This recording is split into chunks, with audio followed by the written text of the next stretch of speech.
देवबापाच्या नावाला धन्यवाद असो आणि आजच्या पवित्र भक्तीला आपण प्रारंभ करूया.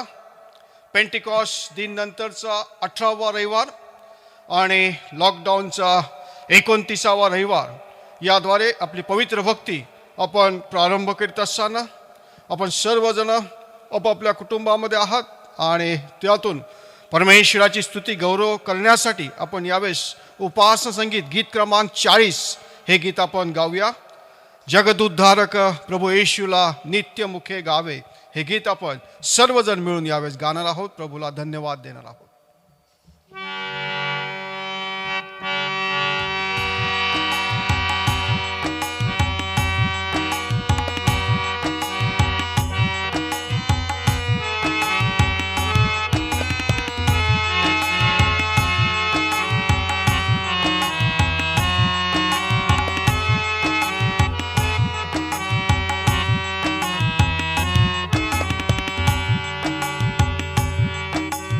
जय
देव आत्मा आहे आणि त्याच्या उपासकांनी त्याची उपासना आत्म्याने व खरेपणाने केली पाहिजे.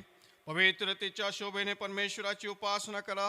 हे सर्व पृथ्वी त्याच्या पुढे कंपायमान हो. आपण प्रार्थना करूया. सर्व समर्थ कृपाळू दयाळू स्वर्गीय जिवंत देव बापा, पुन्हा आम्ही तुला धन्यवाद देतो, तुझी स्तुती करतो, तुला गौरव देतो की गेल्या संपूर्ण सप्ताहामधून, गेल्या संपूर्ण महिन्यामधून आम्हा प्रत्येकांचं तू येतपर्यंत रक्षण केलेलं आहेस, सांभाळ केला आहेस प्रभू. सप्टेंबर महिन्यामधून सर्व काही प्रभू तुझ्या कृपेमध्ये तू आम्हाला सुरक्षित ठेवलेलं आहेस. आम्ही तुझे आभार मानतो आणि नवीन ऑक्टोबर महिन्यामध्ये तू आम्हाला पुन्हा पदार्पण केलेलं आहेस. या तुझ्या कृपेबद्दल आम्ही तुझी स्तुती करतो, तुला धन्यवाद देतो प्रभू. आणि यावेळेस तुझ्याजवळ नतमस्तक झालेला असताना आजचा जो प्रभुवार पेंटिकॉस्ट दिन नंतरचा 18वा रविवार आणि लॉकडाऊनमधला 29वा रविवार, यातून आम्ही ही पवित्र भक्ती तुझ्या गोड सानिध्यामध्ये प्रभू आम्ही सहभागी झालेला असताना या भक्तीचा तू सर्व काही पुढारी मार्गदर्शक अशी आम्ही तुझ्याजवळ विनंती करतो.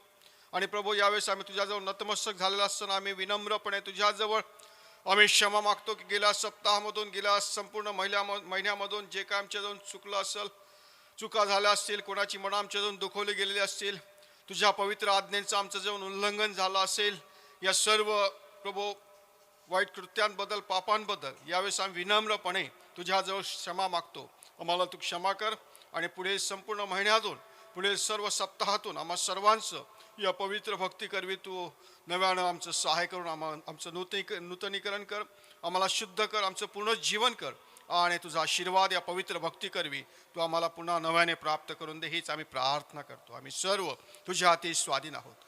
या सर्व भक्तीचा तूच पुढारी मार्गदर्शक हो. मान महिमा गौरव आम्ही तुला देतो. आमचा मध्यस्थ तारणारा प्रभू येशू ख्रिस्त याच्याच गोड आणि प्रिय नावाने मागतो म्हणून तू ऐक. आमेन.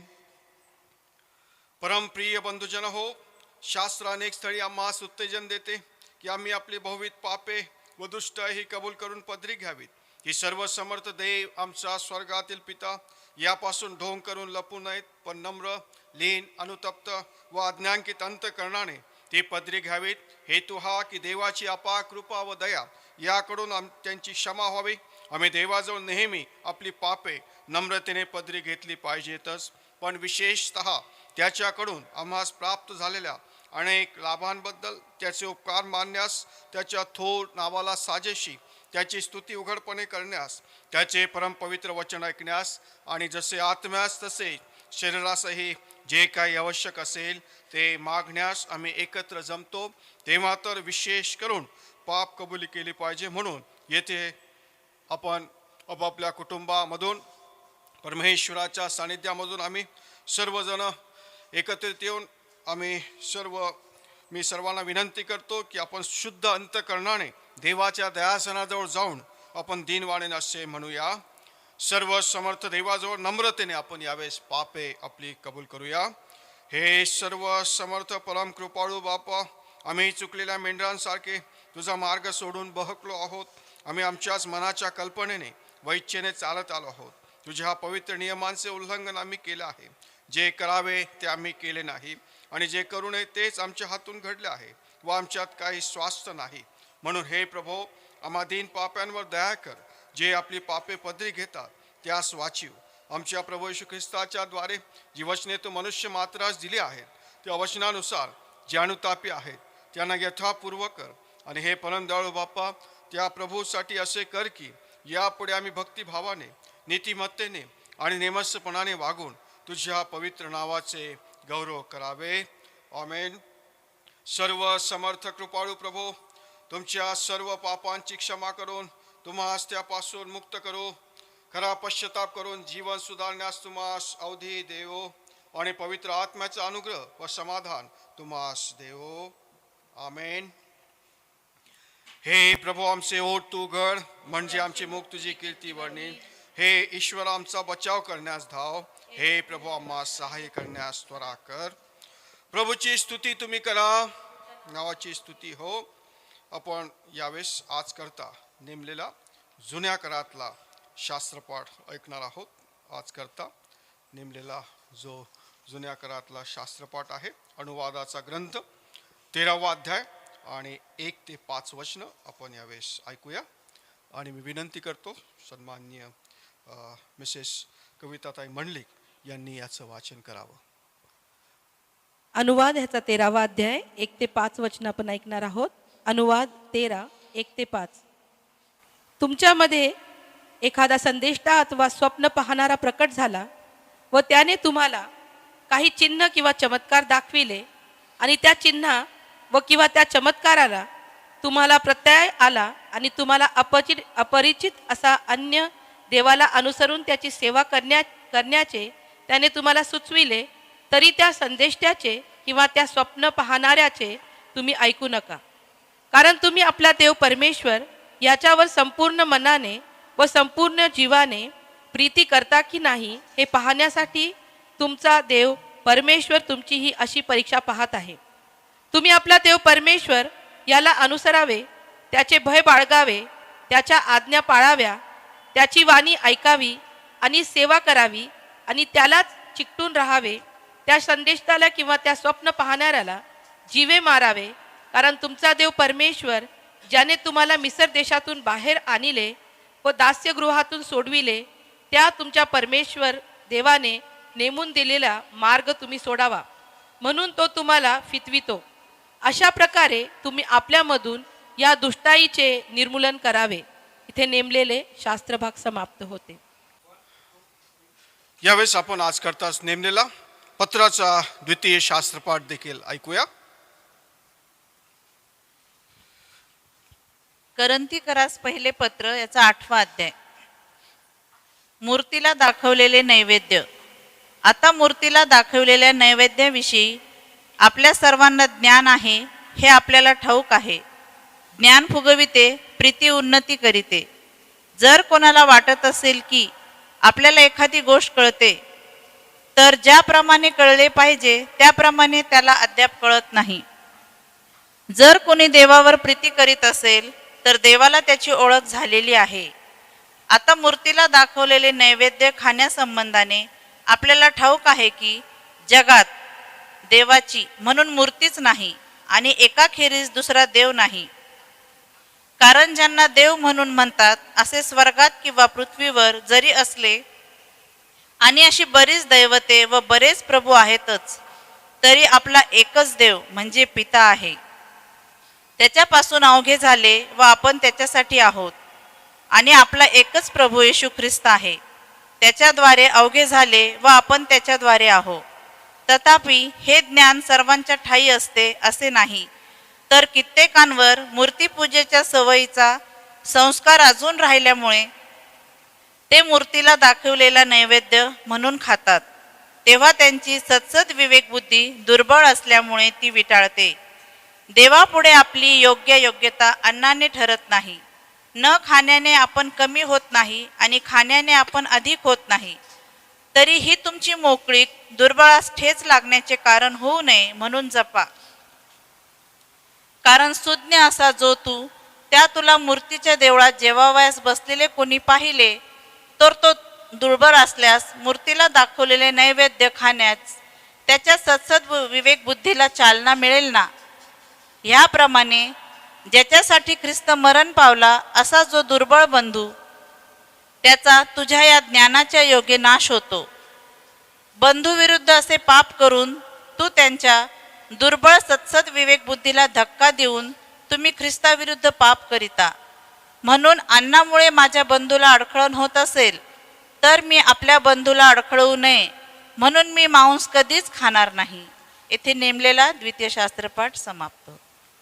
यावेळेस आपण पवित्र शुभवर्तमान ऐकणार आहोत आणि आपल्या मंडळीचे सन्माननीय पाळकसाहेब रेव्हरंड SS बत्तीचे पाळकसाहेब यांना मी विनंती करतो की त्यांनी आमच्याकरता पवित्र शुभवर्तमानाचं वाचन करावं. प्रभू तुम्हासह असो आणि तुझ्या आत्म्यासह तो असो. प्रभू तुम्हासह असो. आणि तुझ्या आत्म्यासह तो असो. शुभवर्तमान. संत मत्तयाच्या शुभवर्तमानाच्या 18व्या अध्यायामध्ये पवित्र शुभवर्तमान लिहिले आहे आणि त्याच्या 7व्या वचनापासून शुभवर्तमानास प्रारंभ होतो. हे प्रभू, तुला गौरव असो. अडखळामुळे जगाची केवढी दुर्दशा होणार.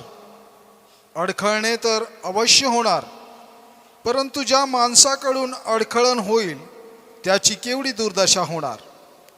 तुझा हात किंवा तुझा पाय तुला अडखळवीत असेल तर तो तोडून फेकून दे.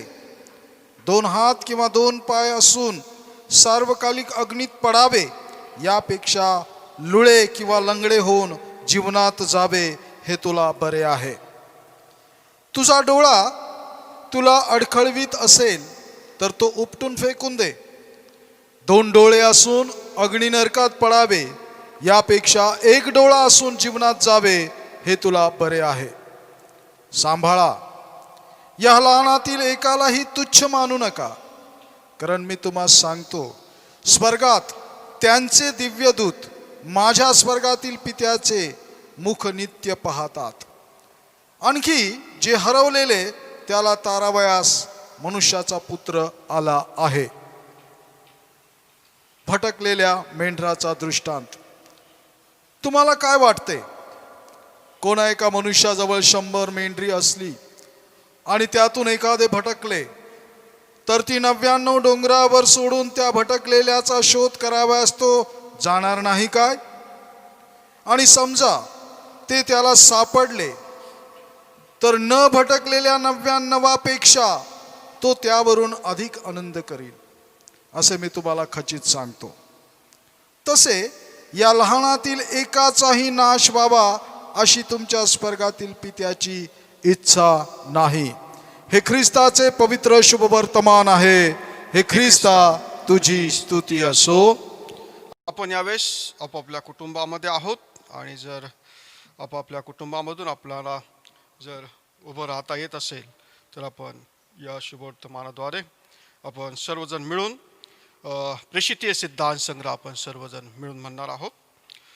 सर्व समर्थ देव जो पिता, आकाश व पृथ्वी यांचा उत्पन्न करता, त्यावर मी विश्वास ठेवितो आणि येशू ख्रिस्त त्याचा एकुलता एक पुत्र आमचा प्रभू, जो पवित्र आत्म्याच्या योगाने गर्भरूप झाला, कुमारी मरियासपासून जन्मला, ज्याने पंत पिलाच्या वेळेस दुःख भोगिले, ज्याला कृषी दिले, जो मरण पावला व ज्याला पुरले, जो अधोलोकात उतरला, 3ऱ्या दिवशी मेल्यामधून पुन्हा उठला, स्वर्गात चढला आणि सर्व शक्तिमान देव जो पिता त्याच्या उजवीकडे अस्वस्थ झाला आहे, तेथून जिवंतांचा मेलेल्यांचा न्याय करायला जो येणार आहे, त्यावर मी विश्वास ठेवितो. पवित्र आत्मा, पवित्र सार्वत्रिक एक्लेसिया, संतांची सहभागिता, पापांची क्षमा, देहाचे पुनरुत्थान आणि सनातन जीवन याविषयी मी विश्वास धरितो. आमेन. प्रभू येशूच्या नावास सगळ्यांना सलाम. आपण सर्व सुरक्षित आहात असाल ही खात्री, विश्वास आणि त्यातूनच परमेश्वरानं आपणाला देखील येथपर्यंत जे सुरक्षित ठेवलेलं आहे त्याबद्दल परमेश्वराच्या नावाला धन्यवाद देतो, स्तुती करतो, प्रभूला गौरव देतो.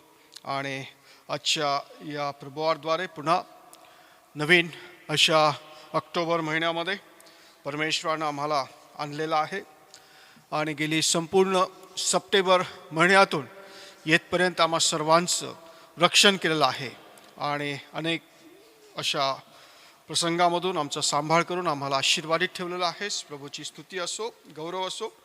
आणि पेंटिकॉस्ट दिन नंतरचा 18वा रविवार आहे आणि लॉकडाऊनमधला 29वा रविवार आणि त्याद्वारेच आजची ही पवित्र भक्ती आपण यामधून सहभागी झालेला आहात आणि त्यातून परमेश्वर आपला प्रत्येकांना आशीर्वादित असं जीवन देव. येणारा जो रविवार आहे दिनांक 11/10/2020 आणि नियमित आपली भक्ती आदेश प्राप्त होईपर्यंत यूट्यूबद्वारेच होईल आणि आपण देखील या भक्तीमध्ये नियमित सहभागी व्हावं. आणि आपलं जे चॅनल आहे आपलं क्राइस्ट चर्च यूट्यूबवर जी काही भक्ती प्रसारित केली जाते आणि त्याद्वारेच आपण सबस्क्राईब करावं आणि आपल्या प्रतिक्रिया देखील आपण यामधून प्रगट कराव्या आणि जेणेकरून जे आपली मंडळी आहे, जी लेकरं आहेत, यासाठी जे वेळ देतात, श्रम घेतात आणि त्यांनाही एक प्रोत्साहनाद्वारे उत्तेजन प्राप्त व्हावं म्हणून आपण यातून आपलं सहकार्य करावं ही प्रत्येकाला विनंती आहे. त्याचप्रमाणे बायबल क्विज देखील गेल्या आठवड्यातून ज्या सभासदांनी भक्तगणांनी यामध्ये सहभाग घेतला आणि त्यामधून बायबल क्विजद्वारे या अभ्यासाद्वारे आपण हा पेपर सोडवलेला आहे आणि त्यांची नावं आपल्याला स्क्रीनवर दिसत आहेत आणि त्या सर्वांचं देखील मी प्रभू येशू या नावात अभिनंदन करतो आणि कौतुक देखील करतो. आणि असंच आपण यामधून या बायबल क्विजद्वारे आपला अभ्यास करून आध्यात्मिकतेमध्ये आपण वाढ करावी ही प्रत्येकांना देखील विनंती आहे. ज्यांना माहीत नाही त्यांना देखील आपण सांगावं आणि त्याद्वारे या अभ्यासामधून सहभागी होण्यासाठी आपण त्यातून एक आध्यात्मिक जीवन प्राप्त होण्यासाठी आपण त्याद्वारे आशीर्वादित व्हावं ही देखील प्रत्येकांना विनंती आहे. तसेच जे आपलं देणं आहे, पास्टर फंड असो, दशांश असो आणि जे काय उपकार स्तुतीचं दान असो ते आपण नियमित द्यावं आणि त्याद्वारे आशीर्वादित व्हावं. आपल्या स्क्रीनवर आपल्या चर्चचा जे काही अकाउंट नंबर आहे, चर्चचा आपले सन्माननीय खजिनदार आहेत आणि डॅनियल दादा अस्वले यांचा देखील फोन नंबर आहे. त्यांना फोन करून आपण आपल्या वेळेनुसार 11 ते 1 या कालावधीमध्ये आपण चर्चमध्ये येऊन आपलं जे देणं प्रत्यक्ष देखील देऊ शकता किंवा जे आपण QR कोड आपल्या चर्च कमिटीद्वारे आपण बँककडून प्राप्त करून घेतलेला आहे आणि याद्वारे देखील आपण फोनपेद्वारे किंवा गुगल पेद्वारे आपण याद्वारे आपलं जे देणं आपल्या पवित्र भंडारामध्ये चर्च अकाउंटमध्ये जमा करू शकता आणि त्याद्वारे देखील प्रत्येकांना ही विनंती आहे आणि आपलं जे देणं आहे ते आपण नियमित द्यावं. आपल्या कौटुंबिक ज्या काही कुटुंबामधून प्रार्थनेची जी काही आवश्यकता असेल, ज्या विशेष करून प्रभुभोजनाच्या पवित्र विधीद्वारे आणि त्याद्वारे आपल्यास आवश्यक असेल तर आपण आमच्याशी 2 किंवा 3 दिवस अगोदर फोनद्वारे संपर्क साधावा आणि जे काय आपलं आयोजन असेल त्याद्वारे ही पूर्व माहिती आम्हाला द्यावी म्हणजे आपणापर्यंत आपली ही प्रबोधनाची सेवा दिली जाईल सोयीनुसार आणि त्याद्वारे आपण देखील यातून सहकार्य करावं ही विनंती आहे. विवाह घोषणा. कुमार प्रशांत शमुएल अरुणाचलम, राहणार शांतीपुरा औरंगाबाद. त्याचप्रमाणे कुमारी सोनम राजेश पवार, राहणार अहमदनगर, या उभयतांची मी पवित्रपणे विवाह घोषणा करतो. यांनी या विवाह संयुक्त होऊ नये म्हणून कोणास काही कारण अडथळा ठाऊक असल्यास त्याने तो सांगावा. गाजविण्याची ही द्वितीय वेळ होय. परमेश्वराच्या पवित्र वचनाकडं आपण जाणार आहोत आणि आजसाठी मननासाठी जे दिलेले चर्च ऑफ नॉर्थ इंडियाचे शास्त्रपाठ आणि जे थीम आहे आणि त्यावर आपण यावेळेस मनन करूया. त्याचं वाचन आपण केलेलं आहे. प्रार्थना करूया आपण. सर्व समर्थ कृपाळू दयाळू स्वर्गीय जिवंत देव बापा, पुन्हा आम्ही तुला गौरव देतो, तुझी स्तुती करतो आजच्या या प्रभुवाद्वारे आणि आजच्या या प्रभुवाकरिता जे तू आम्हाला पवित्र वचन दिलेलं आहे, जे थीम दिलेलं आहे त्यावर आम्ही मनन करत असताना विशेष आमचं लक्ष आमचे विचार तुझ्याजवळ असू दे आणि त्याकरवी ते समजण्यास तू आम्हा प्रत्येकांचं पवित्र आत्म्याद्वारे सहाय्य मार्गदर्शन कर. हे वचन हाताळण्यास तू मला देखील सहाय्य कर आणि माझ्या तोंडचे शब्द मनचे विचार तुला मान्य असो. आम्हा प्रत्येकांना तू आशीर्वादित कर. मान महिमा गौरव आम्ही तुला देतो. आमचा मध्यस्थ तारणारा प्रभू येशू ख्रिस्त याची आज गोड आणि प्रिय नावाने मागतो म्हणून तू ऐक. आमेन. प्रियजन हो, आजच्या वाचलेल्या शास्त्रपाठाचं जे काही थीम किंवा विषय आम्हाला देण्यात आलेला आहे चर्च ऑफ नॉर्थ इंडियाद्वारे आणि तो येणेप्रमाणे, जरी आपल्यावर मोहाचे व कसोटीचे प्रसंग वारंवार आले तरी त्यातून सही सलामत पार पडून आपले तारण व्हावे ही देवाची इच्छा आहे. मानवी जीवन परमेश्वरानं आम्हाला दिलेलं आहे आणि या भूतलावरून हे मानवी जीवन आम्ही जगत असताना, या देहाद्वारे हा प्रवास करीत असताना, वाटचाल करीत असताना आम्हाला या जगामधून अनेक असे मोह आम्हाला पाहायला मिळतात. आमचा इतिहासच आम्ही जर पाहिला तर आम्हाला आदाम आणि हवा यांच्या जीवनातलं उदाहरण किंवा हा इतिहास आम्हाला पाहायला मिळतो की ज्या परमेश्वरानं आदाम आणि हवा यांना निर्माण करून त्यांना ज्या बागेत ठेवलं होतं आणि त्यामधून त्यांना ज्या आज्ञांचं पालन करण्यासाठी सांगितलं होतं, परंतु त्या आज्ञांचं त्यांच्या जवळून जे उल्लंघन होऊन जे मोह त्यांच्या समोर त्यांना जवळ आलेले आहेत आणि त्या मोहाला ते बळी पडले.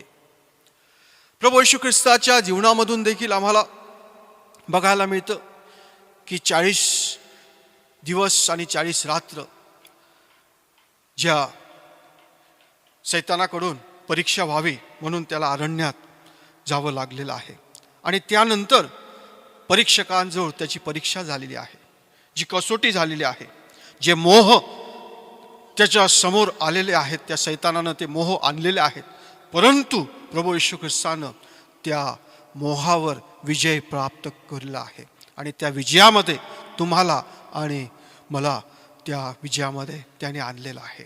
आणि म्हणून आज आम्हाला हेच थीम की जे मोह आणि कसोटी हे प्रसंग आमच्यावर वारंवार आले येतात, परंतु त्यामधून आम्ही सही सलामत पार पडून आमचं स्वतःचं तारण साधून घ्यावं, हीच आमच्या जिवंत देवाची इच्छा आहे. कारण आम्ही तारलेले आहोत. येशूद्वारे, प्रभू येशू ख्रिस्ताद्वारे आमचं तारण झालेलं आहे आणि त्यातूनच तारणदायी जीवन आमचं असावं, हीच आमच्या देवाची इच्छा आहे. प्रियजन हो, आम्ही आज जे शास्त्रपाठ ऐकलेले आहेत आणि त्यामधून जुन्या करारातला प्रथम शास्त्रपाठ आम्ही ऐकलेला आहे, वाचन केलेलं आहे आणि अनुवादाचा ग्रंथ की ज्या 13व्या अध्यायामध्ये त्या शास्त्रपाठामधून 1 ते 5 हा भाग आम्हाला आजच्या चर्च ऑफ नॉर्थ इंडियामधून या पंचांगाद्वारे आम्हाला दिलेला आहे आणि त्यामधून आम्हाला जे काही खोट्या संदेष्ट्यांबद्दल आम्हाला किंवा मूर्तीपूजेविरुद्ध आम्हाला ताकीद दिलेली आहे. आणि त्या शास्त्रपाठामध्ये आम्ही जर वाचन केलं, पाहिलं तर परमेश्वराचं वचन आम्हाला त्यामधून पाहायला मिळतं की तुमच्यामध्ये एखादा संदेष्टा अथवा स्वप्न पाहणारा प्रगट झाला व त्याने तुम्हाला काही चिन्ह किंवा चमत्कार दाखविले आणि त्या चिन्हांचा किंवा त्या चमत्कारांचा तुम्हाला प्रत्यय आला आणि तुम्हाला अपरिचित अशा अन्य देवांना अनुसरून त्याची सेवा करण्याचे त्याने तुम्हाला सुचविले, तरी त्या संदेष्ट्याचे किंवा त्या स्वप्न पाहणाऱ्यांचे तुम्ही ऐकू नका, असं आम्हाला परमेश्वराचं वचन या ठिकाणी पाहायला मिळतं. कारण तुम्ही आपला देव परमेश्वर याच्यावर संपूर्ण मनाने व संपूर्ण जीवाने प्रीती करता की नाही हे पाहण्यासाठी तुमचा देव परमेश्वर तुमची ही परीक्षा पाहत आहे. आम्ही 10 आज्ञा आम्हाला ज्या दिलेल्या आहेत परमेश्वरानं आणि त्या 10 आज्ञामधली पहिली जी आज्ञा आम्ही जर बघितली तर त्यामध्ये आम्हाला कोणती आज्ञा पाहायला मिळते हो? तुझा देव परमेश्वर याच्यासमोर तुला अन्य देव नसोत. आणि म्हणून जो देव परमेश्वर तुमचा, माझा, या सर्व जगाचा निर्माण करता आहे की ज्या परमेश्वरानं देवानं हे जग विश्व निर्माण केलं आणि त्या देवासमोर अन्य देव नसावा, तर त्या देवाला आमच्या जीवनामध्ये प्रथम स्थान असावं आणि हीच देवाची इच्छा आहे. आणि त्याद्वारेच आम्हाला या पाठामधून जे काही पाहायला मिळत आहे की त्यामधून मी वाचन केल्यानंतर त्यामध्ये मला 5 गोष्टी या पाठामधून पाहायला मिळत आहे की त्यामधून जे काही आम्हाला परमेश्वर आमची परीक्षा पाहत आहे ना, परमेश्वर तुमची परीक्षा पाहत आहे. आणि मग त्यामधून आम्हाला ज्या काही गोष्टी आम्हाला पाहायला मिळतात की त्यामध्ये आम्ही त्या परमेश्वराला अनुसरावं, आणि त्यामधून पहिली गोष्ट की त्या परमेश्वराचं भय आम्ही बाळगावं. ही पहिली गोष्ट. जो परमेश्वर तुमचा माझा निर्माण करता आहे त्या परमेश्वराचं भय आमच्या जीवनामध्ये असणं हे तितकंच महत्त्वपूर्ण आहे. की आम्ही कधी कधी एकांत समयामध्ये असतो, एकटे असतो, कुठं गावामध्ये, कुठं एकाच समयामध्ये, आणि त्यावेळेस आम्ही कधी कधी आम्हाला मोह असा निर्माण होतो, मोह आमच्या समोर येतो, आणि त्यावेळेस आम्ही म्हणतो आता या ठिकाणी मी एकटाच आहे, कोण मला बघायला कोणी नाही. परंतु परमेश्वर आम्हाला बघत असतो, आणि म्हणून त्यामधून परमेश्वराचं भय आमच्या जीवनामध्ये असणं हे अत्यंत महत्त्वपूर्ण आहे. परमेश्वर आमच्या जवळ असतो, आमच्या बरोबर आहे, येशू आमच्या संगती आहे, आमच्या सन्निध आहे, आणि म्हणून परमेश्वराचं भय बाळगावं हे पहिली गोष्ट या भागामध्ये आम्हाला पाहायला मिळते. चौथा जे 13वं अध्याय आहे आणि त्या 4थ्या वचनामधून आम्हाला या गोष्टी मुख्यतः पाहायला मिळत आहेत की परमेश्वराचं भय बाळगावं. दुसरी गोष्ट आम्ही त्यामध्ये बघतो की त्याच्या आज्ञा पाळाव्या. ज्या आज्ञा परमेश्वरानं आम्हाला दिलेल्या आहेत, की आमचा इतिहास मी सांगितला आता सुरुवातीला प्रस्तावनेमध्ये की आमचं आदम आणि हवा यांना निर्माण करून परमेश्वरानं ज्या आज्ञा त्यांना सांगितल्या आणि त्या आज्ञांचं त्यांच्याजवळ उल्लंघन झालं, त्यांनी उल्लंघन केलं, आणि जे करू नये तेच त्यांनी नेमकं केलं, आणि पाप या जगामध्ये शिरलं, पापाला जन्म दिला. आणि म्हणून त्यातून आम्हाला जी आज्ञा सांगितलेल्या आहेत प्रभू येशू ख्रिस्तानं, देवानं, परमेश्वरानं, त्या आज्ञांचं विशेष पालन आमच्या जीवनामध्ये होणं हे तितकंच गरजेचं आहे, महत्त्वपूर्ण आहे. की त्या आज्ञा, देवाच्या आज्ञा जर आम्ही पाळल्या तर आम्हाला दीर्घ आयुष्य हा आशीर्वाद आम्हाला पवित्र वचनातून पाहायला मिळत आहे. की जर तू परमेश्वराच्या आज्ञा पाळतोस तर तुला दीर्घ आयुष्य या भूतलावरून परमेश्वर करीन. आणि ही दुसरी गोष्ट आम्ही या पाठामधून बघतो की त्याची आज्ञा ही आमच्या जीवनामध्ये पालन ही करणं अत्यंत गरजेचं आहे. तिसरी गोष्ट की त्याची वाणी ऐकावी. जी वाणी किंवा आम्हाला जे वचन त्यानं दिलेलं आहे आणि ती वाणी आमच्या जीवनामध्ये आम्ही ती नेहमी स्मरण ठेवावी. की परमेश्वरानं आम्हाला जी वाणी सांगितलेली आहे ती वाणी आम्ही आमच्या जीवनामध्ये अत्यंत आमच्या जीवनामध्ये स्थान देऊन ती ऐकावी, आणि त्यातून परमेश्वराच्या वाणीद्वारेच आम्ही त्याचं उत्तर, आमचं जीवन हे उत्तरादाखल आज जगावं. त्यातून चौथी गोष्ट आम्ही बघतो की त्याची सेवा आम्ही करावी. जी आम्ही सेवा आमच्या जीवनामधून प्रत्येकांना विविध माध्यमातून सेवेचा भार परमेश्वरानं दिलेला आहे. मी म्हणत नाही की पाळक झाल्यानंतरच तुम्ही सेवक होऊ शकता. पाळकीय सेवा आहे, मिशनरी सेवा आहे, कोणाला बोलण्याची सेवा आहे, संदेश देण्याची सेवा आहे, कोणाला जे काही तुम्हाला उत्पन्न दिलेलं आहे, भरपूर असं जे काही तुम्हाला दिलेले आहेत त्यामधून तुम्ही देवाच्या सेवेसाठी ते समर्पण करा. अशा विविध माध्यमातून परमेश्वराची सेवा तुम्ही करू शकता. आता या लॉकडाऊनच्या काळामधून आमचे जे यातून जी मंडळी आहे ना, आमचे तिडके दादा आहेत, आमचे मंडलिक परिवार आहेत, ही लेकरं आहेत, आणि त्यामधून त्यांना जे काही हे ज्ञान आहे या काही शूटिंगचं किंवा रेकॉर्डिंगचं यूट्यूबद्वारे, आणि त्याद्वारे ही सेवा ते देत आहेत. जवळजवळ 29 रविवारपर्यंत त्यांनी ही सेवा या पवित्र भक्तीद्वारे केलेली आहे, दिलेली आहे, देत आहेत. आणि त्यातून हे ना आम्हाला विविध असे ज्ञान, विविध अशी कृपेची दानं किंवा या सेवेद्वारे प्रभूनं आम्हाला पाचारण केलं आहे, आणि त्यातून ही सेवा त्याच्या गौरवासाठी, त्याच्या कार्यासाठी उपयोगात येणं हे तितकंच गरजेचं आहे, महत्त्वाचं आहे. आणि शेवटी पाचवी गोष्ट त्यामधून आम्हाला पाहायला मिळते की आपण त्यालाच चिटकून राहा.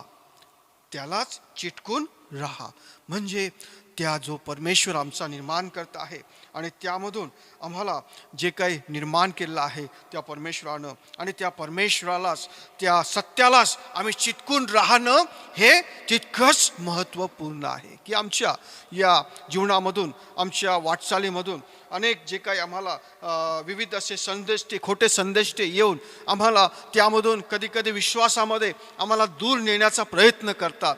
आम्हाला चिन्हांद्वारे कधीकधी आमचा विश्वास आम्ही कमकुवत होतो आणि त्यामधून परमेश्वरापासून दूर जातो.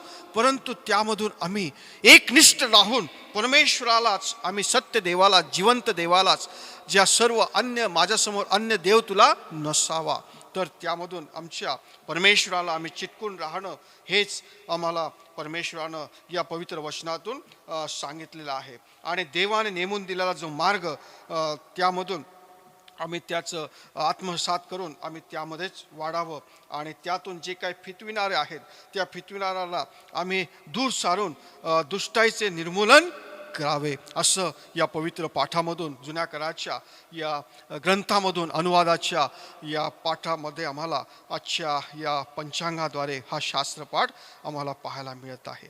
आणि त्यामधूनच आजचं जे शुभवर्तमान आम्ही जे ऐकलेलं आहे किंवा त्यामधून जो पत्राचा भाग देखील आम्ही ऐकलेला आहे आणि त्याद्वारेच आम्हाला जे शुभवर्तमान मत्तयाचं पाळकसाहेबांनी वाचन केलेलं आहे 18वा अध्याय आणि त्या 7व्या वचनापासून तर 14व्या वचनापर्यंत आम्हाला पाहायला मिळतं. आणि त्यामधून आम्हाला हे वचन पाहायला मिळतं की अडखळण जे काही आहे अडखळणामुळे जगाची केवढी दुर्दशा होणार.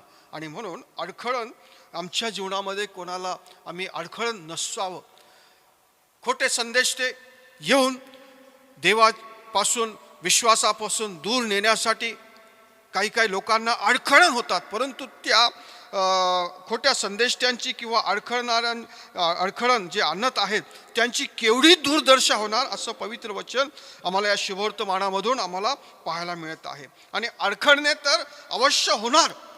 येशू म्हणतो पवित्र वचनातून किंवा या शुभवर्तमानातून की अडखळण अवश्य होणार. परंतु ज्या माणसाकडून अडखळण होईल त्याची केवढी दुर्दशा होणार हो. आणि तुझा जर त्यामधून आम्हाला आमच्या शरीराचं उदाहरण प्रभू येशू ख्रिस्तानं दिलेलं आहे की तुझा हात किंवा तुझा पाय तुला अडखळीत असेल तर तो तोडून फेकून दे. 2 हात किंवा 2 पाय असून सार्वकालिक अग्नीत पडावे ह्यापेक्षा लुळे किंवा लंगडे होऊन जीवनात जावे हे तुला बरे आहे. आणि म्हणून अडखळणाद्वारे आम्हाला जे काही सांगण्यात आलेलं आहे आमच्या शरीराद्वारे आम्हाला जो बोध दिलेला आहे. आम्ही जर बघतो मत्तयाचं शुभवर्तमान बघा तुम्ही आणि या नीतीच्या शिक्षणामध्ये मत्तयाचं शुभवर्तमान 5वा अध्याय आहे आणि त्यामधून मला असं वाटतं की 29व्या वचनामधून आम्ही पाहिलं तर त्यामध्ये आम्हाला आमच्या शरीराचं जे काही अडखळण किंवा जो अवयव त्याद्वारे आम्हाला सांगितलेलं आहे. आणि मत्तयाचं शुभवर्तमान 5वा अध्याय आपण पाहूया 29वं वचन.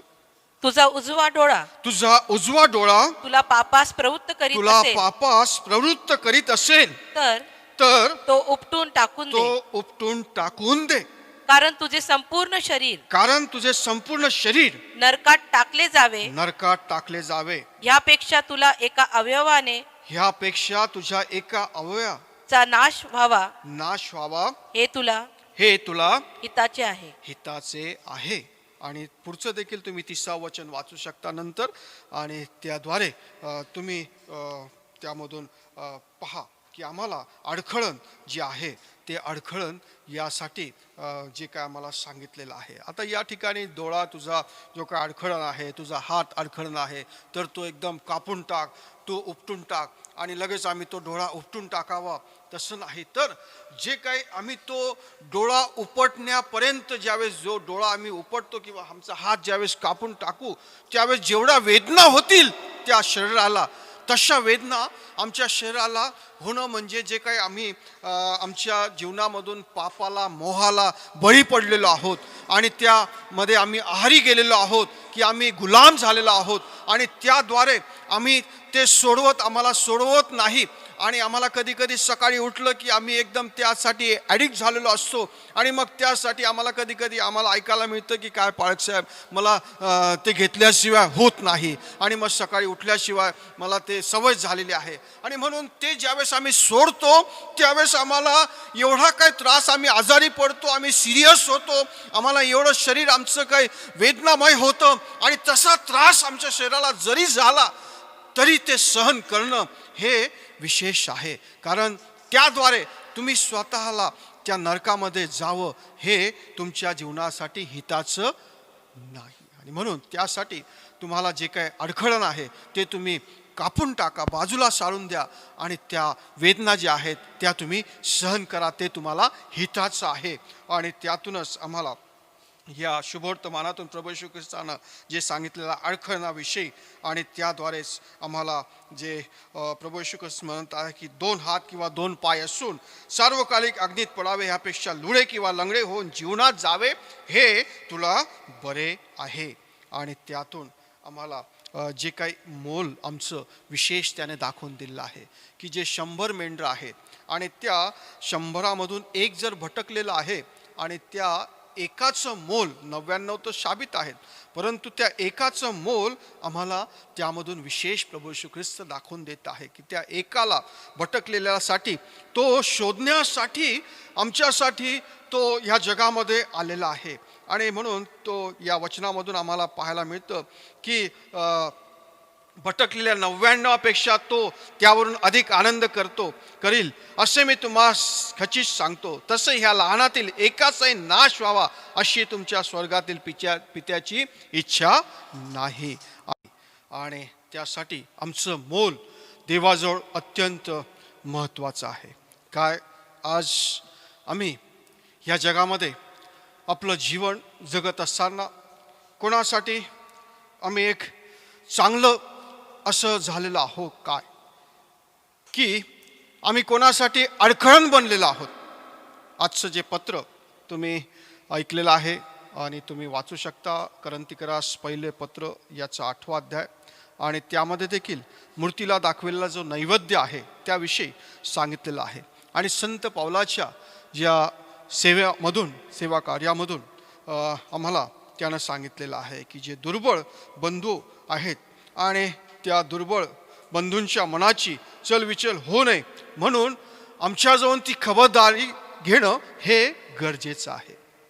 जे दुर्बळ आहेत विश्वासात आणि त्यांच्यासाठी आम्ही जर एक अडखळण होत आहोत, आम्ही जर एक कारण होत आहोत, तर त्यामधून आम्ही त्यांचा देखील पापाच्या याच्यामधून नाश करून घेत आहोत. आणि म्हणून जे उदाहरण आम्ही पाहतो की यामधून आम्हाला सांगितलेलं आहे की जे नैवेद्याविषयी संत पौल आम्हाला सांगत आहे की देवापुढे आपली योग्यता अन्नाने ठरत नाही, न खाण्याने आपण कमी होत नाही आणि खाण्याने आपण अधिक होत नाही, तरी ही तुमची मोकळीक दुर्बळास ठेच लागण्याचे कारण होऊ नये म्हणून जपा, संत पौल म्हणतो.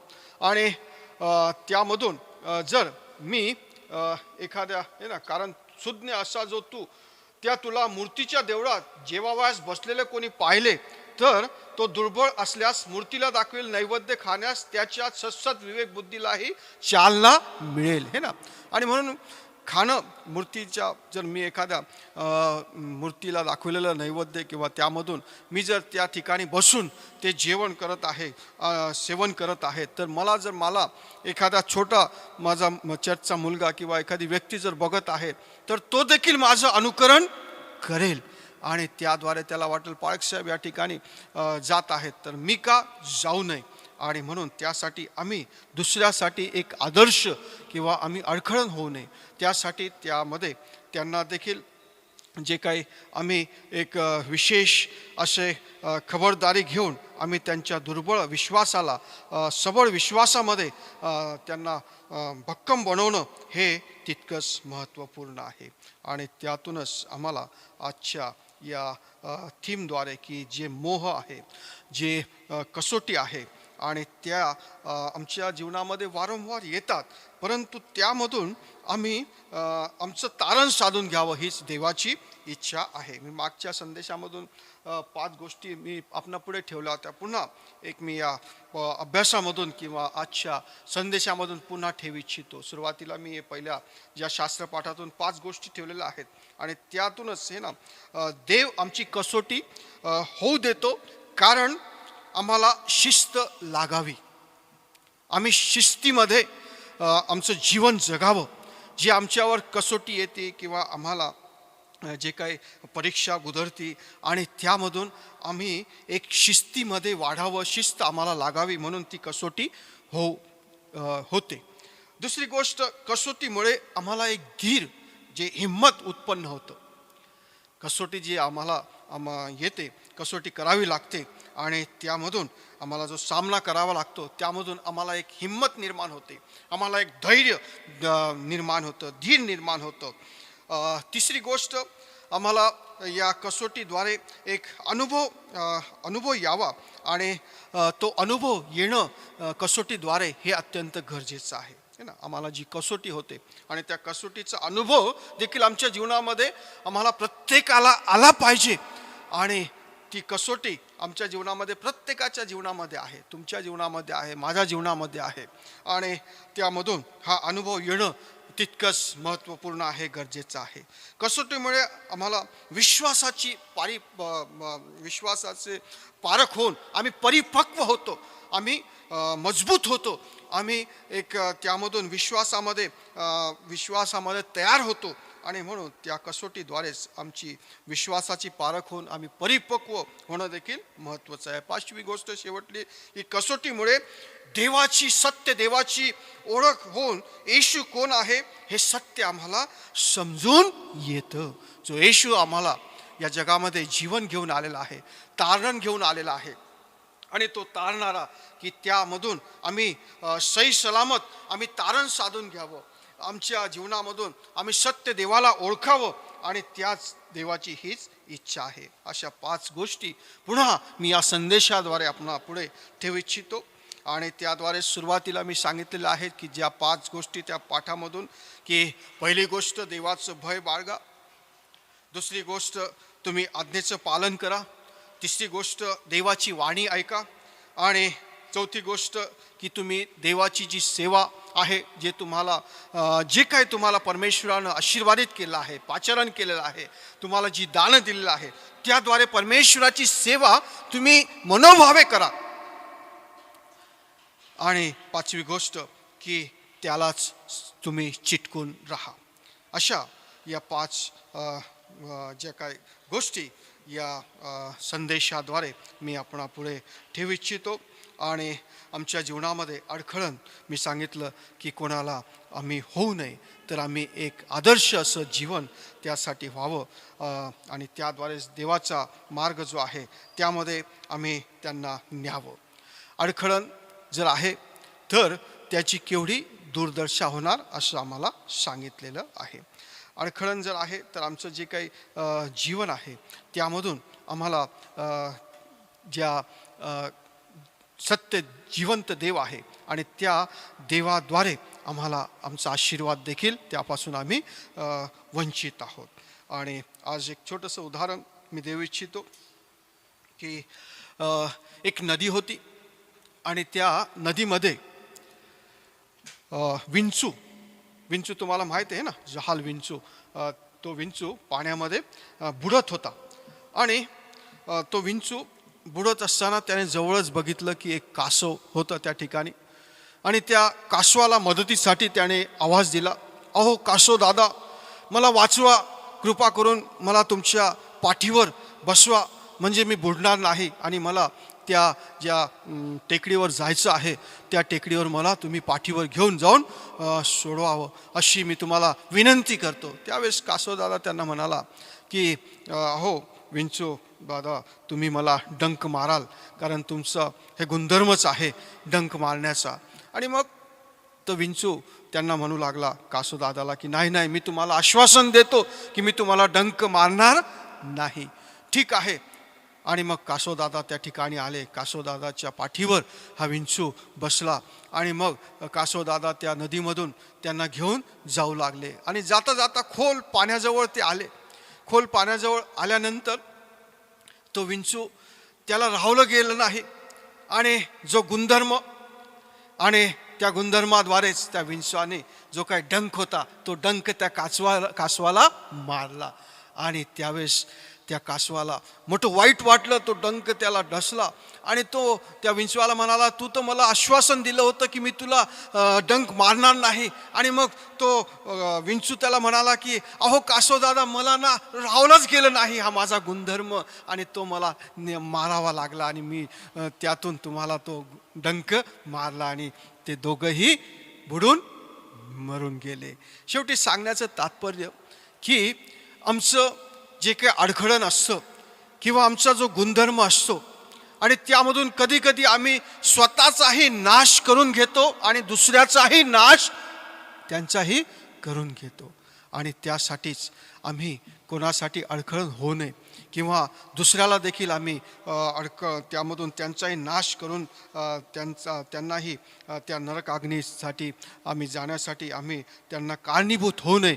म्हणून आज आम्ही या जगामध्ये परमेश्वरानं जे आम्हाला जीवन दिलेलं आहे, जे काही आम्हाला मार्ग दिलेला आहे आणि त्यामधून आम्ही एक आध्यात्मिक जीवन जगावं आणि त्यामधून आम्ही स्वतःचं तारण साधून घ्यावं, हीच आमच्या देवाची इच्छा आहे. आणि आज या पाठामधून आम्हाला हाच बोध आम्हाला दिलेला आहे आणि त्यामधून जे काही परमेश्वरानं आम्हाला वेळ दिलेला आहे, जो आम्हाला दिवस दिलेला आहे, आणि त्यामधून आम्ही परमेश्वराला किती वेळ आम्ही समर्पित करतो, आम्ही देवाला किती देवाच्या सानिध्यामध्ये येतो. आज हे आत्मपरीक्षण आम्ही या संदेशाद्वारे या आठवड्यामध्ये करूया की आज मी स्वतःसाठी स्वतःला किती वेळ देतो, माझ्या वैयक्तिक कामासाठी किंवा वैयक्तिक ज्या काही गोष्टी आहेत त्या वैयक्तिक गोष्टींसाठी मी किती वेळ माझ्या स्वतःला देतो आणि देवाला मी किती वेळ देत आहे. आज सदा आता तर आम्हाला या लॉकडाऊनमधून आम्ही कुटुंबामध्ये जास्त राहत आहोत आणि म्हणून आम्ही या कुटुंबामधून देवाच्या सानिध्यामध्ये कितपत येत आहोत, देवाला किती वेळ देत आहोत आणि त्यामधून आमच्या जीवनामधून या सर्व काही मोहांना कसोटींना प्रतिकार करून आम्ही आमचं तारण साधून घेत आहोत. नाहीतर आम्हाला जे वचन माहीत आहे की सुगी संपली, हंगाम आटोपला, परंतु आमचं तारण झालं नाही. आज तारण आमच्या जीवनासाठी तितकंच महत्त्वपूर्ण आहे. देवराज्यामध्ये जर आमचा प्रवेश नाही तर शेवटी आम्हाला हे जीवन हे निष्फळ असं जीवन आहे. आणि त्यामधून जे काही आमच्या जीवनामध्ये मोह आहेत, जे काही कसोटी आहेत, त्या मोहांना तुम्ही वाढू देऊ नका, त्यांना मोठं होऊ देऊ नका, परिपक्व होऊ देऊ नका. आणि जर तुमचे मोठं झालं तर तुम्हाला ते कठीण जाईल. एक गुरु आणि शिष्य, छोटंसं जे काय त्यांच्या जीवनातलं उदाहरण, आणि ते जात असताना जंगलामधून, आणि त्या गुरुनं शिष्याला जंगलामधून जात असताना त्याला सांगितलं की ते छोटंसं झाड आहे, ते छोटंसं झाड तू उपट. आणि मग तो लगेच शिष्य गेला, ते झाड उपटलं आणि लगेच ते उपटून आलं. पुन्हा दूरवर गेल्यानंतर थोडंसं त्याच्यावर मोठं झालेलं जे झाड होतं त्याला त्यांनी उपटायला सांगितलं. त्यांनी देखील त्या शिष्याने ते थोडं मोठं झाड देखील सहज उपटून टाकलं. आणि मग पुढं अजून गेल्यानंतर त्याच्यापेक्षा थोडं मोठं झाड झालेलं होतं, ते उपटण्यासाठी सांगितलं. थोडंसं जरा ताकद लावून त्या शिष्यानं ते थोड्या वेळानं त्याला उपटण्यास यश मिळालं. आणि मग नंतर पुढं गेल्यानंतर अजून मोठं झाड झालेलं होतं आणि मग ते मोठं झाड देखील त्याला उपटण्यास सांगितलं, परंतु ते मोठं झाड त्याला उपटता आलेलं नाही, उपटू शकलेला नाही. आणि मग त्यातून शिष्याला त्या गुरुनं दाखवून दिलं की ज्यावेळेस छोटं झाड आहे किंवा छोटं जे काही मोह आहे, छोटं जे काही पाप आहे, ते त्याच वेळी तुम्ही त्यातून नष्ट करा, ते उपटून टाकून द्या, तर ते मोठं झाल्यानंतर तुम्हाला ते उपटण्यास कठीण होईल आणि त्यामधून ते उपटलं जाणार नाही. आणि म्हणून आज आम्ही सही सलामत या मोहावर प्रतिकार करूया आणि आमचं तारण साधून घेऊया आणि त्यातूनच आम्हाला जे जीवन दिलं आहे, अनमोल जीवन, त्याद्वारेच आम्ही त्या देवाच्या आज्ञेमध्ये वाटचाल करूया आणि त्याचं भय बाळगून जे या 5 गोष्टी मी त्या आपणा पुढे ठेवलेल्या आहेत त्याला चिटकून राहूया. देवबाप तुम्हा सर्वांना आशीर्वाद देऊ, तुम्हाला सहाय्य करो. देवबाप तुमचं सर्वांचं मार्गदर्शन करो. आपण आपली दाने अग्राने सद्भाने यावेळेस प्रभूला सादर करणार आहोत आणि मला खात्री आहे, विश्वास आहे की आपापल्या कुटुंबामध्ये आपण जरी आहोत, परंतु जे देणं आहे, जे अर्पण आहे ते आपण परमेश्वराच्या गौरवासाठी पवित्र भंडारामध्ये अर्पण करूया आणि आशीर्वादित होऊया. आपलं अर्पण आपण देवाला देऊया. आपण यावेळेस हे अर्पण करीत असताना जे काही उपासना संगीतामधून जे गीत आहे 222 हे गीत मी यावेळेस गाणार आहे आणि त्याद्वारे आपलं अर्पण आपण परमेश्वराच्या गौरवासाठी अर्पण करणार आहोत.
ख्रिस्ता कोण ऐकते,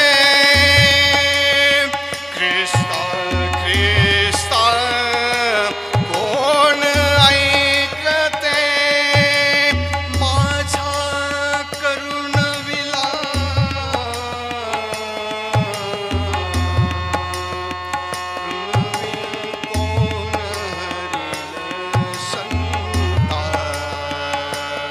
कोण हरिल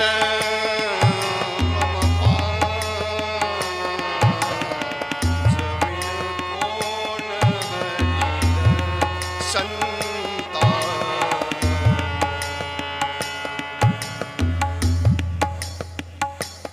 प्रार्थना करूया आपण. सर्व समर्थ कृपाळू दयाळू स्वर्गीय जिवंत देव बापा, पुन्हा आम्ही तुला धन्यवाद देतो, तुझी स्तुती करतो, तुला गौरव देतो आजच्या समयाद्वारे की प्रभो येतपर्यंत आम्हा सर्वांचं सहाय्य केलेलं आहेस. पवित्र भक्ती करवी तुझं गोड सानिध्य देऊन तू आम्हाला आशीर्वादित केलेलं आहेस. आम्ही धन्यवाद देतो प्रभो. तू आमचा निर्माण करता आहेस आणि सर्व काही मोहांना प्रतिकार करण्यासाठी सर्व काही प्रभो त्यामधून सही सलामत तारण साधून घ्यावं हीच तुझी इच्छा आहे. आणि त्यामधूनच हा गळ्यातला मोहाचा जो साप आहे, हा मोह आहे, तो प्रभो तूच काढू शकतोस, कारण तुला कोणतीही गोष्ट अशक्य नाही. आम्ही दुर्बळ आहोत, आम्ही अशक्त आहोत आणि प्रभो त्यातून आम्ही तुझ्या सानिध्यामध्ये सदैव राहावं म्हणून तू आम्हाला या सर्व मोहांना प्रतिकार करण्यासाठी तुझं आत्मिक सामर्थ्य दे. आमचं मार्गदर्शन कर आणि प्रभो तुझं गौरव करून घे. प्रभो आजच्या या समयातून आम्ही तुझ्याजवळ नतमस्तक होतो आणि ही मध्यस्थी या प्रार्थनेद्वारे आम्ही सादर करतो. आमचं सर्व कुटुंब, क्राइस्ट चर्च मंडळी, एक्लेसिया, सर्व परिवार, सर्व लहान थोर सभासद, सर्वांद्वारे आम्ही तुला गौरव देतो.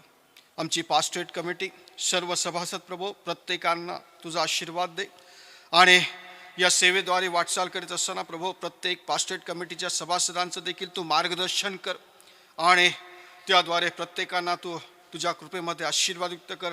हीच आम्ही तुझ्यावर प्रार्थना करतो. महिला मंडळाच्या सर्व माता बहिणी, सर्व सेविका, त्यांना देखील तू आशीर्वादित ठेव. तरुण संघाचे सर्व तरुण तरुणी, यूथ फेलोशिप, सर्व लहान थोर लेकरं, यांना देखील तुझ्या कृपेमध्ये तू आशीर्वादयुक्त कर.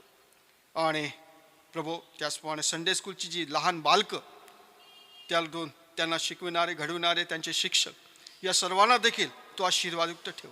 आम्ही आचार्य जे सर्वर्स आहेत त्यांनाही तू आशीर्वादयुक्त कर आणि सेवकगण आहेत प्रभो, या सेवकगणांचं देखील तू सहाय्य करून प्रत्येक लहान थोर भक्तगणांना तुझ्या कृपेमध्ये तू आशीर्वादित ठेव प्रभो. कारण सध्या कठीण अशा प्रसंगामधून अनेक भक्तगणांना वाटचाल करावी लागत आहेत, परंतु त्यामधून सर्व सहाय्य करणारा, बळ देणारा, मार्गदर्शन करणारा तू आमचा जिवंत देव आहेस.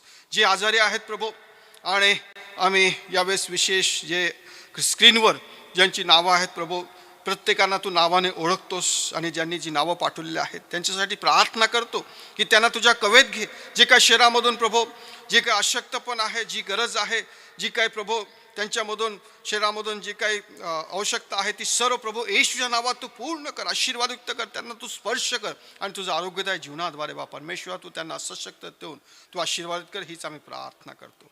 आमच्या मंडळीमधून गेल्या सप्ताहामधून ज्या लेकरांचे वाढदिवस झालेले आहेत त्यांची नावं प्रभू आहेत आणि त्यांना प्रत्येकांना तू ओळखणारा आमचा जीवन देव आहेस. त्यांना तुझ्या कृपेमध्ये तू आशीर्वादयुक्त कर.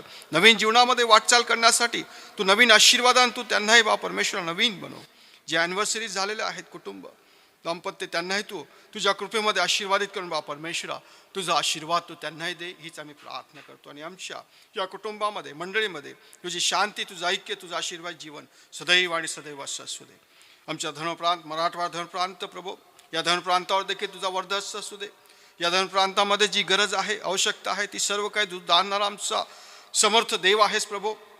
आणि या धर्मप्रांताचं नेतृत्व करीत असलेले आमचे सन्माननीय बिशप साहेब, right reverend M U Kasab bishop साहेब, त्यांचं कुटुंब, आणि प्रभू त्याचप्रमाणे आम्ही आचार्य बंधुवर्ग आहेत प्रभू, मिशनरी आहेत, त्याचप्रमाणे जे काही सर्व मंडळाचे सर्व सभासद आहेत, पास्टरेट कमिटीज आहेत, कार्यकारिणी आहे आणि सर्व कमिटी आहेत प्रभू. या सर्वांचं तू विशेषरित्या सहाय्य करावं आणि त्यातूनच प्रभू या धर्मप्रांतामधून जी गरज आहे ती गरज पूर्ण करावी.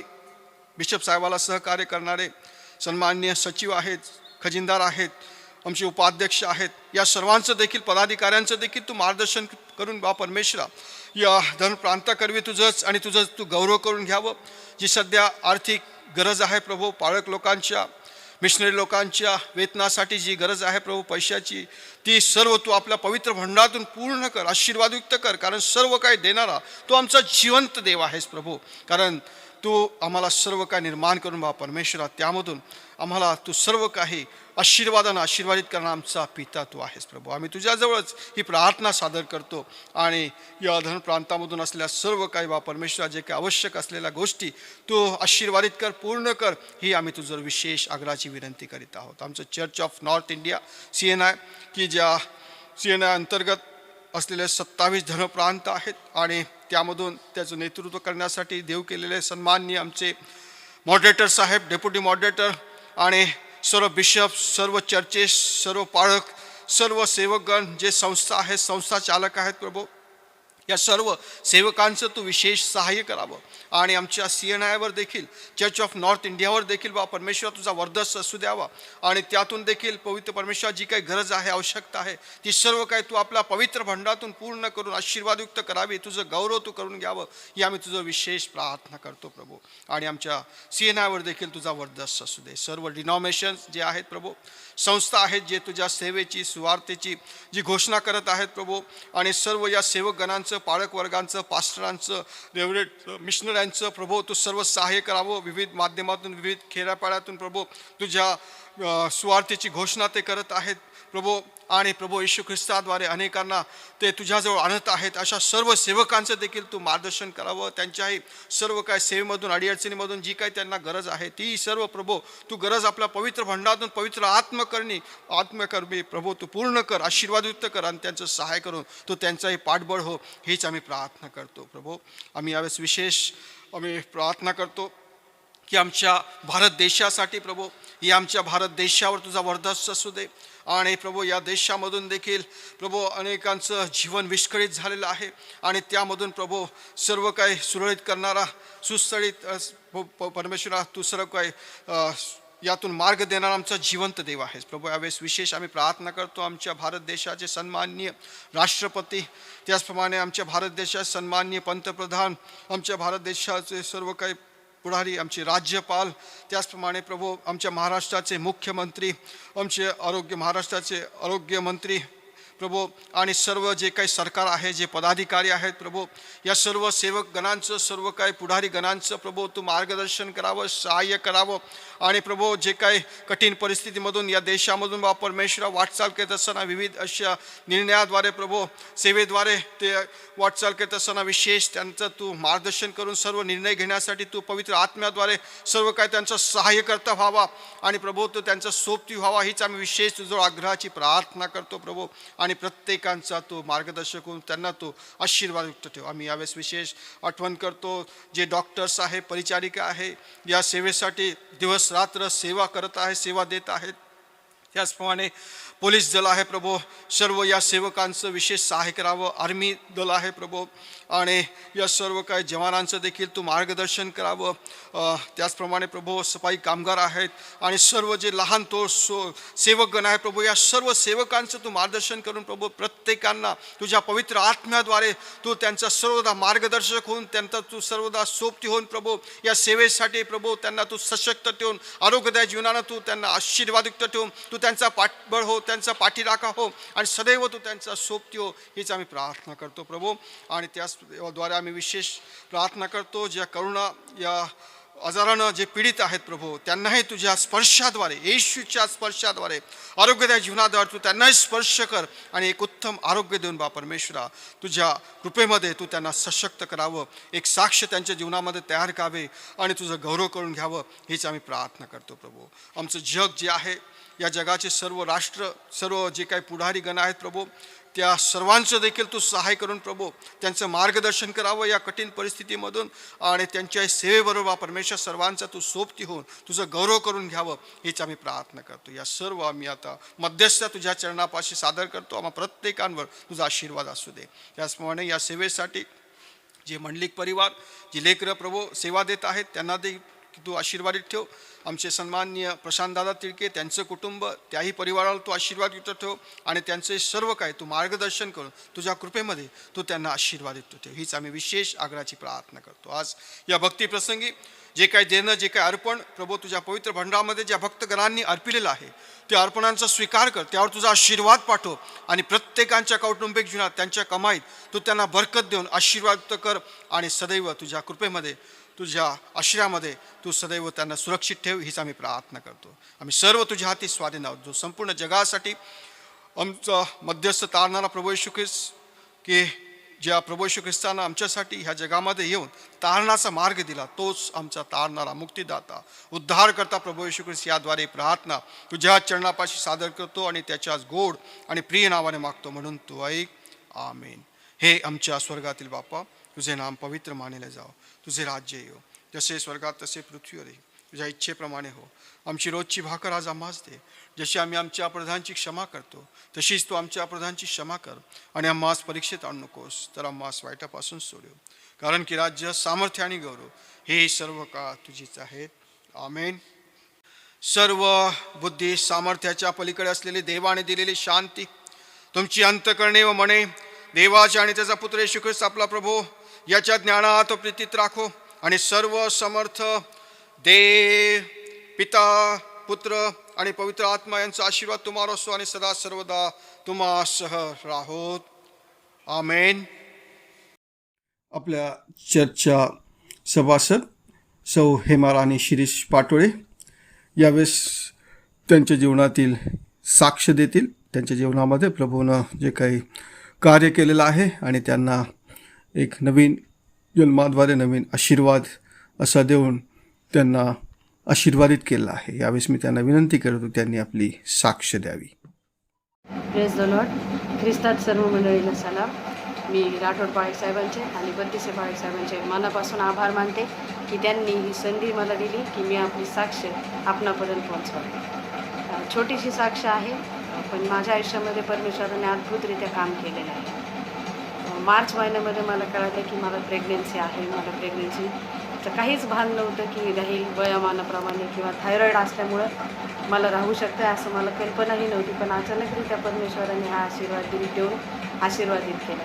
ज्यावेळेस मला कळालं पॅनिक झाले होते, पण घरातल्यांनी सगळ्यांनी, माझ्या मिस्टरांनी, माझ्या मुलांनी समजून सांगितलं की हे देवबापांनी दिलेलं दान आहे आणि हे आपण आपल्याकडं स्वीकार करू. त्यानंतर मग एप्रिल महिन्यामध्ये थोडा त्रास झाल्यानंतर मी ॲडमिट झाले होते. ॲडमिट केलं होतं आणि डॉक्टरांनी त्या बाळाला अक्षरशः ते बाळ काढून टाकण्याच्या बेतामध्ये आलं होतं. पण मी एवढी प्रार्थना केली त्या दिवशी. माझ्या मिस्टरांनी माझं डॉक्टर हाकून तिथं प्रार्थना केली आणि आम्ही दोघांनी 91 स्तोत्र बोलून प्रार्थना केली. म्हटलं प्रभू जर हे दान तू आम्हाला दिलेलं आहेस तर हे असं व्यर्थ जाणार नाही. आणि खरोखर प्रियांनो ते बाळ माझ्या पोटात राहिलं. परमेश्वराने अद्भुतरित्या त्याला सांभाळलं आणि माझा डिस्चार्ज झाला आणि ते बाळ माझ्या पोटात होतं. त्यानंतर परत त्या बाळावर असा घाला झाला की कोरोनाच्या परिस्थितीमध्ये 15 जून रोजी डिलिव्हरीसाठी कोविड टेस्ट आवश्यक आहे असं सांगितल्यामुळं मी कोविड टेस्ट स्वतःहून करायला गेले. सिम्टम्स काहीही नव्हते, खोकला नव्हता, सर्दी नव्हती, काहीच नव्हतं. तरीसुद्धा कोविड टेस्ट पॉझिटिव्ह आली. दुसऱ्या दिवशी सकाळीच म्हणजे 16 जूनला ज्यावेळेस मला फोन आला की मॅडम तुम्ही पॉझिटिव्ह आहात, मी खूप पॅनिक झाले, खूप घाबरले. माझ्या मिस्टरांना सांगितलं हवं असं झाले. ताबडतोब ते लोक आले, त्यांनी मला घेऊन गेले आणि घाटी या ठिकाणी मला ॲडमिट करण्यात आलं. पूर्ण समाज माझ्यासाठी प्रार्थना करत होता. जसंच लोकांना कळलं की मला कोविड पॉझिटिव्ह आलेला आहे तेव्हा प्रत्येकाने माझ्यासाठी खूप प्रार्थना केली आणि मीही सतत प्रार्थना करत होते. माझ्या घरचे मुलं, माझे 2 मुलं, माझे मिस्टर हेही प्रार्थनेत होते. त्यामध्ये माझी परिस्थिती अशी होती की मी प्रेग्नेंट होते. आनंदी मन ठेवावं लागतं असं म्हणतात सगळे, पण ती परिस्थिती अशी होती की मी खरंच सांगते प्रियांनो मला बयानसुद्धा करता येत नाही, इतके विचित्र परिस्थितीत मी होते. पण तरीसुद्धा त्या ठिकाणी त्या कोविड वॉर्डमध्ये प्रत्येक पेशंटच्या जून रोजी डिलिव्हरीसाठी कोविड टेस्ट आवश्यक आहे असं सांगितल्यामुळं मी कोविड टेस्ट स्वतःहून करायला गेले. सिम्टम्स काहीही नव्हते, खोकला नव्हता, सर्दी नव्हती, काहीच नव्हतं. तरीसुद्धा कोविड टेस्ट पॉझिटिव्ह आली. दुसऱ्या दिवशी सकाळीच म्हणजे 16 जूनला ज्यावेळेस मला फोन आला की मॅडम तुम्ही पॉझिटिव्ह आहात, मी खूप पॅनिक झाले, खूप घाबरले. माझ्या मिस्टरांना सांगितलं हवं असं झाले. ताबडतोब ते लोक आले, त्यांनी मला घेऊन गेले आणि घाटी या ठिकाणी मला ॲडमिट करण्यात आलं. पूर्ण समाज माझ्यासाठी प्रार्थना करत होता. जसंच लोकांना कळलं की मला कोविड पॉझिटिव्ह आलेला आहे तेव्हा प्रत्येकाने माझ्यासाठी खूप प्रार्थना केली आणि मीही सतत प्रार्थना करत होते. माझ्या घरचे मुलं, माझे 2 मुलं, माझे मिस्टर हेही प्रार्थनेत होते. त्यामध्ये माझी परिस्थिती अशी होती की मी प्रेग्नेंट होते. आनंदी मन ठेवावं लागतं असं म्हणतात सगळे, पण ती परिस्थिती अशी होती की मी खरंच सांगते प्रियांनो मला बयानसुद्धा करता येत नाही, इतके विचित्र परिस्थितीत मी होते. पण तरीसुद्धा त्या ठिकाणी त्या कोविड वॉर्डमध्ये प्रत्येक पेशंटच्या पुढं मला बघून भीती वाटत होती. मी प्रार्थना करत होते आणि परमेश्वराने मला सांगितलं की तू इथं बायबल वाच, प्रार्थना कर आणि लोकांना सुवार्ता सांग, ही संधी मी तुला देतो. आणि त्यावेळेस मी त्या ठिकाणी सकाळ, दुपार, संध्याकाळ मी मोठ्याने शास्त्रभाग वाचायचे. तिथं माझ्या 4-5 मैत्रिणी पण झाल्या. एक भिसे आंटी म्हणून त्या पण माझी मैत्रीण झाल्यासारखंच झालं. मावशी म्हणायचे मी त्यांना. आणि मी प्रत्येकासाठी प्रार्थना करत होते, शास्त्र मोठ्याने वाचत होते. मनामध्ये भीती जरी होती तरी पण मी परमेश्वराचा धावा करत होते आणि परमेश्वराचं नाव तिथं सांगत होते. येशू ख्रिस्तांनी केलेले चमत्कार तिथं सांगू लागले त्यांना. आणि त्यामधल्या 1-2 जणी विश्वासामध्ये पण आल्या होत्या. निकिता म्हणून जी मुलगी होती तिनेसुद्धा स्वतःहून ती म्हटली की ताई मी पण प्रार्थना करत जाईल आणि तिनेसुद्धा प्रार्थनेला सुरुवात केली. त्यानंतर अद्भुतरित्या परमेश्वर मला घरी घेऊन आला. आमचं कुटुंब एकत्रित केलं. माझे मिस्टर, माझी मुलं, आम्ही सगळे घरी एकत्र आलो. आणि 24 जुलैला मला परमेश्वराने एक सुंदर मुलगी देऊन आमचा परिवार पूर्ण केला. परमेश्वराच्या नावाला धन्यवाद देते, परमेश्वराला गौरव देते की एवढ्या कठीण परिस्थितीतून, एवढ्या संकटातून सुद्धा त्यांनी माझ्या बाळाला आणि मला आणि आमच्या परिवाराला, आमच्या कुटुंबाला सांभाळून इथपर्यंत आणलं. देवाच्या नावाला लाख धन्यवाद. हीच प्रार्थना आणि विनंतीच प्रत्येकाला करेल की आमच्या परिवाराची, तुमच्या कौटुंबिक वैयक्तिक प्रार्थनेमध्ये नक्कीच आठवण ठेवा. पाळेक साहेबांना परत एक वेळ धन्यवाद देते की त्यांनी ही संधी मला दिली आणि माझी साक्ष मी लोकांपर्यंत पोहोचवली. कोविडनी लोक घाबरतात, नो डाऊट, खूप भयानक परिस्थिती आहे, पण त्यातूनही परमेश्वर आपल्याला काढण्यासाठी समर्थ आहे, हे कधीच विसरू नका प्रियांनो. ते गाणं खूप सुंदर आहे की ये मत कहो खुदा से मेरी मुश्किलें बड़ी है, इन मुश्किलों से कह दो की मेरा खुदा बडा है. खरोखर प्रियांनो, आपला परमेश्वर अद्भुत परमेश्वर आहे, त्याच्या नावाला कोटी कोटी धन्यवाद. थँक्यू अक्का सुंदरशा साक्षीबद्दल. परमेश्वर तुमची सेवा, कौटुंबिक जीवन, पुढील सर्व काही वाटचाल प्रभू आशीर्वादित करो, तुमचं सहाय्य करो, तुम्हाला आशीर्वादित करो. धन्यवाद. सगळ्यांना सलाम. प्रभू ईश्वरा नावात काळजी घ्या, सुरक्षित राहा आणि या कठीण करोना व्हायरससाठी, महामारीसाठी विशेष आपल्या कुटुंबाद्वारे वैयक्तिक प्रार्थनेमध्ये आपण प्रार्थना करा. सर्वांसाठी ही प्रत्येकांना विनंती आहे. देवबाप तुम्हाला सहाय्य करो, आशीर्वाद देव. धन्यवाद. Press the bell icon on the YouTube app and never miss another update.